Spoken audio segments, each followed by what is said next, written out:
السلام علیکم پیارے بچوں، ایک دفعہ کا ذکر ہے، ایک اونٹ اور گیدڑ بہت ہی اچھے دوست تھے۔ وہ ایک دوسرے کے ساتھ مل جل کر رہتے، ایک دوسرے کے ساتھ ہنسی مذاق کرتے رہتے تھے۔ ایک دفعہ گیدڑ نے اونٹ سے کہا، اونٹ بھیا، مجھے بہت بھوک لگ رہی ہے، میں نے سنا ہے کہ ندی کے اس پار کسان کے کھیت ہیں جہاں پہ بہت زیادہ خربوزے لگے ہوئے ہیں، ہم وہاں چلتے ہیں اور مل کے خربوزے کھاتے ہیں۔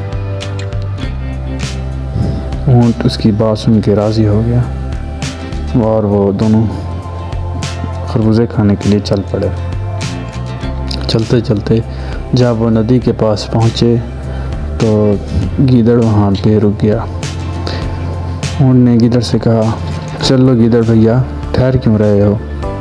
گیدڑ نے کہا، اونٹ بھیا، مجھے اصل میں تیرنا نہیں آتا، میں ندی کس طرح کراس کروں گا؟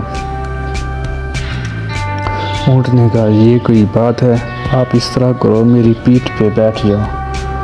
گیدڑ اس کی پیٹھ پہ بیٹھ گیا تو اونٹ پانی کے اندر سے تیر کر دوسری سائڈ پہ پہنچ گیا۔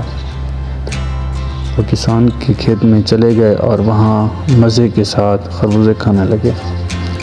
ابھی خربوزے کھا ہی رہے تھے کہ گیدڑ نے زور زور سے آوازیں لگانا شروع کر دی۔ گیدڑ آؤ آؤ اس طرح بہت زیادہ آوازیں کر رہا تھا۔ اونٹ نے گیدڑ سے کہا، گیدڑ بھیا، یہ تم کیا کر رہے ہو؟ چپ کر جاؤ، تمہاری آواز سن کے کسان آ جائے گا۔ گیدڑ نے کہا، یار اصل میں جب میرا پیٹ بھر جاتا ہے تو میں اس طرح سے آوازیں لگاتا ہوں، یہ میری عادت ہے۔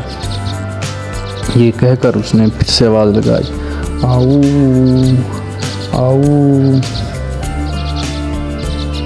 شور سن کر کسان ڈنڈا لے کر وہاں پہ پہنچ گیا۔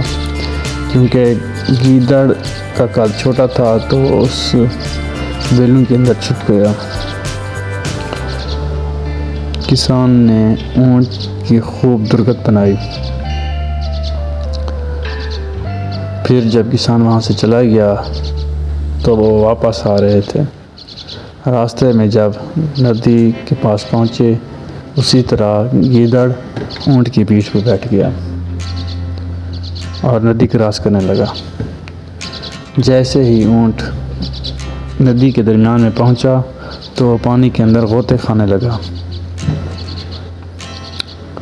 گیدڑ میاں، اونٹ بھیا، یہ تم کیا کر رہے ہو؟